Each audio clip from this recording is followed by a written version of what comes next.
5 erreurs commises par les femmes et qui le repoussent à chaque fois. Bonjour à toutes et à tous, je me réjouis de vous retrouver pour ce nouveau podcast dans lequel je vais analyser 5 erreurs très courantes que vous faites, vous les hommes, vous les femmes, et qui font que l'autre a tendance à se retirer de la potentielle relation naissante. Si vous ne me connaissez pas encore, je suis Bénédicte Anne, votre love coach depuis la fin des années 80. J'accompagne des hommes, des femmes qui ont jusque-lors galéré en amour à attirer directement la bonne personne. Et pour cela, bien sûr, je poste des vidéos et j'organise des webinaires. Le prochain a lieu dimanche 21 avril à 20h, heure de France. C'est un webinaire pour vous donner les clés ultimes pour que vous puissiez enfin vous engager avec la personne de votre choix. Le lien pour vous inscrire est dans la description. En attendant, n'oubliez pas de vous abonner à ma chaîne et de télécharger votre mini formation offerte Attire ton âme sœur et garde-la près de toi. Les liens sont aussi dans la description. Alors, quelles sont les 5 erreurs que commettent la plupart des femmes et qui repoussent les hommes, sachant que ces erreurs-là concernent évidemment les deux sexes? Vous venez de rencontrer quelqu'un, tout se passe bien, du moins c'est ce que vous pensiez, et puis sorti de nulle part, l'autre s'éloigne et disparaît. Ou alors vous souhaitez vous rapprocher d'un homme, d'une femme qui vous plaît, mais quoi que vous fassiez, l'autre vous glisse entre les doigts comme une savonnette humide. Enfin, peut-être êtes-vous coincé dans une situation où l'autre fait le minimum syndical et la relation non seulement n'avance pas, mais stagne sur place. Si cela vous est déjà arrivé ou vous arrive en ce moment, sachez que vous êtes au bon endroit. Rien de nouveau sous le soleil, c'est un secret de polichinelle que de dire que les hommes et les femmes réagissent différemment lorsqu'il s'agit de relations. De la façon de se comporter lors d'un premier rendez-vous au moment de faire l'amour pour la première fois, les perspectives sont diverses. Cependant, lorsqu'un homme s'éloigne de la femme qu'il voit, il y a généralement une raison précise à cela. Voici 5 énormes, en majuscules, erreurs que font les femmes et qui repoussent les hommes à chaque fois. Et dites-vous bien que, contre toute attente, cela fonctionne aussi dans l'autre sens. La première erreur, c'est le pot de colle. C'est le fait d'être collant, collante. Et s'il y a bien une chose qui fait fuir n'importe quel homme, c'est une femme collante. Il n'y a rien de mal à être affectueuse ou à lui montrer que vous pensez à lui. Sauf que, quand vous êtes mu par cette angoisse existentielle qui génère en vous des comportements pulsionnels et des messages en série, vous le submergez. Ne vous étonnez pas alors qu'il se sente étouffé. Moi, j'ai quelques coachés, plutôt des femmes d'ailleurs, qui sont capables d'envoyer entre 20 et 50 textos dans la foulée à un homme qui ne répond pas. Je pense que si une femme recevait plus de 5 textos d'affilée parce qu'elle ne répond pas, elle l'aurait déjà bloquée. Et contre toute attente, ces hommes contiennent cette femme. Alors évidemment, ils ont peut-être un intérêt sexuel et elle compense sa collante attitude par une prestation qui leur donne envie de ne pas la laisser partir trop vite. Pour autant, tôt ou tard, c'est un comportement insupportable. D'une manière tout à fait prévisible, au mieux, il vous contiendra, comme je viens de le dire, mais plus probablement, quel que soit le temps que vous avez passé ensemble, de quelques heures à quelques mois, il tentera de retrouver son indépendance en s'éloignant. Et le pire, c'est quand vous exprimez trop vite que vous tombez amoureuse. Là encore, c'est bien connu. Au début d'une relation, les hommes sont en observation. Ils recherchent d'abord le plaisir, puis ils s'attachent. Ou pas. Pour les femmes, soit elles veulent vous déguster tout cru, là elles sont claires dans leur démarche, soit elles sont en quête de romantisme. Dans le premier cas, je vous invite, messieurs, à ne pas être un homme facile. Vous ne couchez pas avec n'importe qui, et oui, vous vous respectez. Dans le second cas, évidemment, si elles commencent à jouer les princesses, je vous propose au choix de vous positionner ou encore de lâcher l'affaire. Vous verrez alors si elle revient humblement ou si elle reste sur cette position, fortement recommandée par la plupart des love coachs, et tout aussi fortement discutable. Quoi qu'il en soit, vous êtes face à une femme qui est collante, donc elle ne joue pas les princesses, c'est plutôt de la dépendance affective en sachet lyophilisé, ça veut dire qu'une fois que vous mettez de l'eau, ça explose. Et ce type de situation, évidemment, surtout lorsque vous faites savoir à l'autre que vous planifiez déjà votre avenir avec, ne peut que l'effrayer. Et si de surcroît, cet homme n'est pas sur la même longueur d'onde que vous, c'est mort. Et quand bien même il le serait, votre empressement pourrait freiner ses ardeurs. Alors au lieu de vous engager dans la relation avant qu'il ait décidé de s'y engager, il est vraiment crucial que vous restiez calme, cool et sereine. Et qu'il va falloir prendre le temps avant d'être, entre guillemets, rassuré. Ne l'oubliez pas, si un homme sent qu'une femme attend plus de lui et de la relation que ce qu'il est prêt à donner, il se retirera. Alors que l'inverse n'est pas forcément vrai.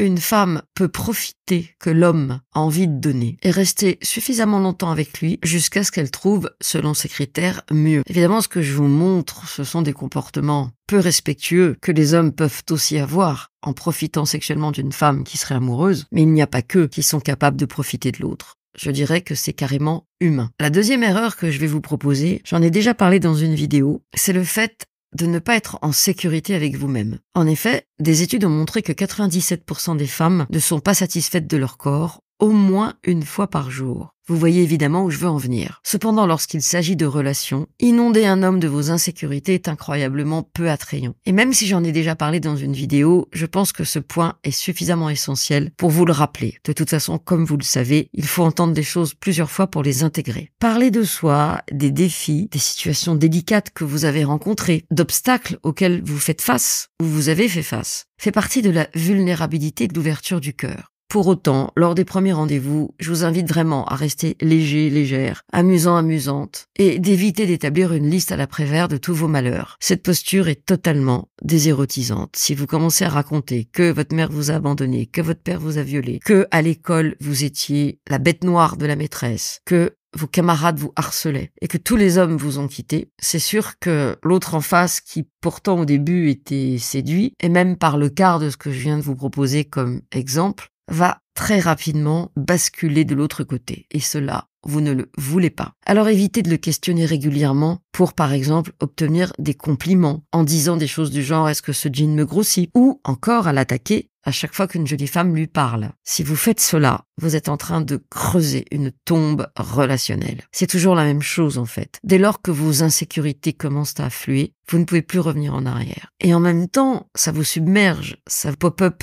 de tellement loin dans votre histoire d'enfance, ou tout simplement, si vous faites la somme de tous les hommes ou de toutes les femmes qui vous ont maltraité, c'est tout à fait normal que votre besoin de sécurité soit intense. C'est humain, disons. Mais au lieu de le repousser avec vos doutes, je vous propose de lui montrer votre côté insouciant. Et il y a beaucoup plus de chances qu'il devienne accro d'une personne sympa, légère et cool, qui ne met pas la pression tout de suite avec ses angoisses, que quelqu'un qui se comporterait de la façon opposée. Je vais vous donner un conseil pour éviter cet écueil. Et écoutez-moi bien parce que c'est super important. Faites comme si chaque rendez-vous avec cet homme était le premier. Cela vous évitera de laisser transpirer cet aspect de vous à ce moment-là. Et vous aurez des années pour montrer vos doutes par la suite. Si vous arrivez à chaque rendez-vous comme si c'était le premier, vous allez évidemment minauder, sourire, aborder les sujets plutôt cool, ne pas raconter les choses qui fâchent. Et par la force des choses, vous serez dans la légèreté. Et si vous voulez avancer, il est vraiment important de créer une connexion à partir d'une émotion de cool attitude et de légèreté plutôt qu'à partir du drame. Maintenant, c'est vous qui voyez. Je sais que parmi vous, certaines personnes ne me croiront pas et continueront à se comporter de la même manière. Mais je sais qu'il y en a d'autres qui vont m'écouter et qui vont mettre en pratique. Alors pour plus d'idées sur la façon de renforcer votre confiance en vous par rapport à une situation de séduction ou de difficulté d'engagement, je vous suggère vraiment de participer à mon webinaire dimanche 21 avril à 20h. Vous trouverez le lien pour vous inscrire dans la description. Le troisième conseil que je vais vous donner consiste à être malheureuse sans lui, à savoir lorsqu'il n'est pas là. Nous abordons là un sujet délicat. Vous êtes vraiment conviés à éviter de faire d'un homme l'unique source de votre bonheur. Et pour cause, si il ne rentre pas dans votre jeu, s'il ne répond pas à votre besoin, vous allez tomber au 36e dessous. Et moins vous en faites l'unique source de votre bonheur, plus vite il s'en rendra compte et se sentira mieux avec vous. Et surtout ne se sentira pas en charge de vos états d'âme. Alors bien sûr, si vous êtes face à un sauveur, il peut avoir le besoin de vous apporter ce qui vous manque, chevillé au corps. Sauf que aujourd'hui, pour qu'un sauveur se mette à votre service, il faut qu'il soit amoureux. Alors, ça fonctionne de temps en temps. Je ne vais pas vous dire le contraire puisque je récupère régulièrement dans mes consultations des hommes qui ont été au service de femmes, des cruelles très souvent, et qui ont encore du mal à leur dire non.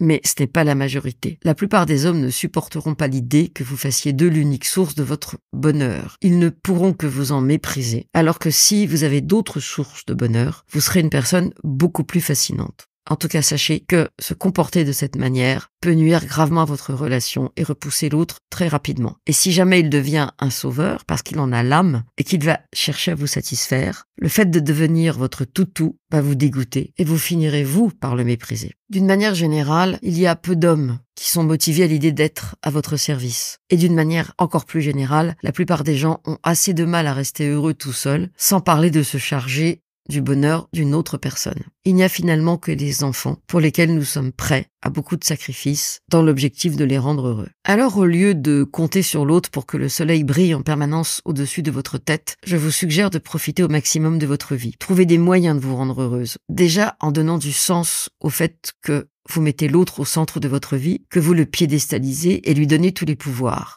Si c'est lui qui détient celui de vous rendre heureuse, que vous reste-t-il? Cette dépendance affective ne sort pas du néant. Elle a à voir avec votre parcours amoureux et votre enfance. Et je vous invite vraiment à faire un travail sur vous pour ne plus créditer l'autre de cette capacité qu'il a à vous rendre heureuse. Je vais vous donner 2 petits conseils. Le premier, c'est de faire du cardio, parce que si vous faites du cardio ou si vous joguez, le corps va produire les hormones de la joie. Et vous serez beaucoup plus heureuse en faisant régulièrement du cardio. Ça peut être aussi dans une salle de sport, de la danse, du body combat, du step, du LIA, du body attack, bref, toutes les opportunités de faire travailler votre cœur. Deuxième conseil, si vous parvenez à prendre de la distance émotionnelle et à cesser de donner à l'autre tous les pouvoirs, la qualité de la relation sera grandement améliorée, non seulement avec lui, mais avec toutes les autres personnes de votre vie. Et vous ne serez plus en train de quémander des miettes d'attention à votre environnement chaque fois que le soleil ne brille plus au-dessus de votre tête, puisque votre partenaire ou votre soupirant, ça marche dans les 2 sens, n'est pas en train de se damner pour votre plaisir et votre bonheur. Alors si vous souhaitez savoir ce qui éloigne les hommes et ce qui explique pourquoi ils ne s'engagent pas, je vais creuser cette question bien en profondeur lors du webinaire du 21 avril 2024. Vous trouverez le lien pour vous inscrire dans la description. Le 4e conseil que je vais vous donner est assez inattendu et je pense que vous n'y auriez pas pensé forcément toute seule. Ça passe un peu mieux de la part des hommes à l'égard des femmes, mais cela ne passe pas du tout de la part des femmes à l'égard des hommes. C'est le fait d'être trop direct. En effet, à force de dire à mes coachés de se positionner, certaines qui ont eu un comportement irréprochable lors du premier rendez-vous se croient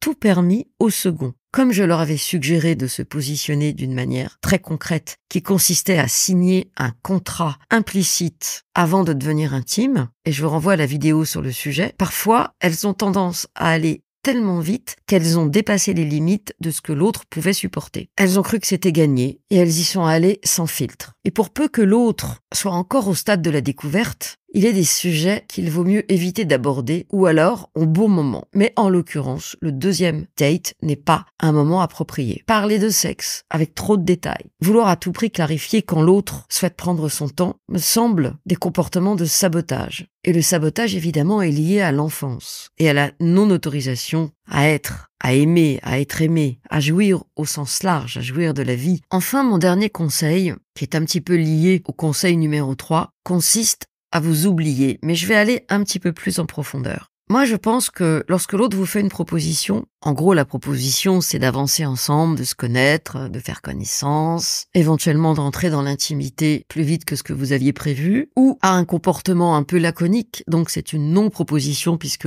il met beaucoup de temps à se positionner et à vous recontacter. Demandez-vous si ce que l'autre vous propose ou vous non propose par une forme de distance, demandez-vous de façon très claire, est-ce que ce chemin, est-ce que cette proposition, est-ce que ce que l'autre est en train de dessiner devant moi, est-ce que ce chemin m'agrandit ou me diminue? Est-ce que c'est quelque chose d'essentiel dans ma vie que d'avancer dans la direction que l'autre me propose ou pas? Sachant qu'une non-direction est une forme de direction. Au final, avancer dans une direction qui ne vous porte pas et qui vous limite n'est pas intéressant. La rencontre doit être sous-tendue par l'alchimie, par la fluidité, par la réciprocité, par une sorte de ping-et-pong. Et ping-et-pong et ping-et-pong. S'il n'y a pas ça, si vous êtes en train d'hésiter, si l'autre est laborieux, se fait désirer, met des jours à répondre, commence à érotiser pour préparer le prochain rendez-vous, ou tout simplement reste dans le virtuel, ou vous fait des messages de 3 lignes quand vous faites des messages de 10 lignes, posez-vous les bonnes questions. Dès lors que vous vous prenez la tête, que vous vous mettez la rate au courbouillon, c'est que quelque chose n'est pas juste. Et vous, est-ce que ça vous arrive de commettre ces erreurs? Est-ce que vous en avez commis d'autres, auxquelles je n'avais pas forcément pensé? Dites-le moi dans les commentaires, je serais ravie